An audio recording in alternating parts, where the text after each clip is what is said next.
হাতীবান্ধায় BNP ও জামায়াতের সমর্থকদের সংঘর্ষে আহত ১০।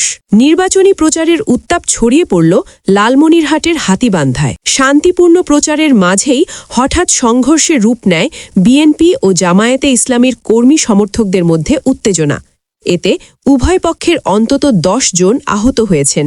আহতরা স্থানীয়ভাবে চিকিৎসা নিয়েছেন। রোববার বিকেল ৪:৩০টার দিকে হাতীবান্ধা উপজেলার টংভাঙ্গা ইউনিয়নের টংভাঙ্গা গ্রামে এ ঘটনা ঘটে। প্রত্যক্ষদর্শীরা জানান, নির্বাচনী প্রচারকে কেন্দ্র করে শুরু হওয়া কথা কাটাকাটির এক পর্যায়ে পরিস্থিতি নিয়ন্ত্রণের বাইরে চলে যায়। মুহূর্তের মধ্যেই লাঠিসোঁটা হাতে দুই পক্ষ সংঘর্ষে জড়িয়ে পড়ে। এলাকায় আতঙ্ক ছড়িয়ে পড়ে সাধারণ মানুষের মধ্যে। পুলিশ ও স্থানীয় সূত্র জানায়, লালমনিরহাট ১ আসনে জামায়াতে ইসলামী মনোনীত প্রার্থী আনোয়ারুল ইসলামের পক্ষে কয়েকজন নারী কর্মী নির্বাচনী প্রচার চালাচ্ছিলেন। এ সময় তারা বিএনপি প্রার্থী হাসান রাজীব প্রধানের এক কর্মীর বাড়ির সামনে গেলে বাধা দেওয়া হয়। বিষয়টি নিয়ে স্থানীয় নেতাকর্মীদের মধ্যে তর্কাতর্কি শুরু হয়। এরপর তা সহিংসতায় রূপ নেয়। সংঘর্ষের সময় কয়েকটি মোটরসাইকেল ভাঙচুরের ঘটনাও ঘটে। সংঘর্ষের একটি ১ মিনিট ৩৯ সেকেন্ডের ভিডিও ইতিমধ্যে সামাজিক যোগাযোগ মাধ্যমে ছড়িয়ে পড়েছে। ভিডিওতে দেখা যায়,